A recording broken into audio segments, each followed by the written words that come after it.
Eto na naman ako mga guys sa tambayan ko. Oh, yan. Marami na naman mga bata. Marami. Yung mga matatanda nandoon sa dulo.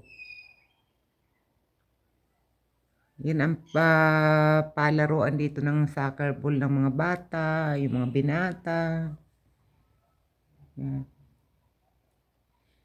Hindi ko lang mailabas sa bintana ang sipi ko kasi baka makita nilang binibidyoan ko sila magalit. Yan o. Minsan kasi may mga babae dyan na dumadaan, bawal na bawal sila makunan. Ayun yung kinunan ko kanina ng malunggay, oh.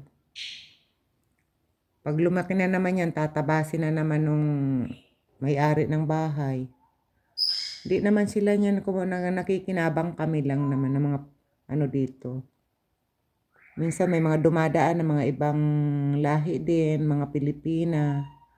Yan, nangunguha sila dyan, mga Pinoy. Okay lang sa may-ari, ah.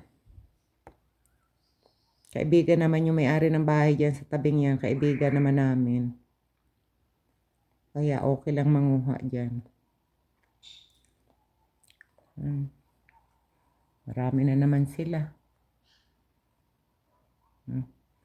Ayan, masisilip po ang araw. Palubog na siya.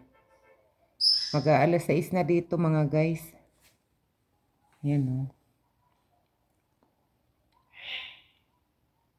Ay, naririnig nyo yung ibon ko. Magulo na sa pag-live ko. Magulo pa sa pag-video ko. Wala na lang. Puro na lang gulo. Walang katahimikan ang live ko. Walang katahimikan video ko. Ingay ni Coco. Ayun. Ayun. Ayun mga guys. Okay, bye-bye na mga guys.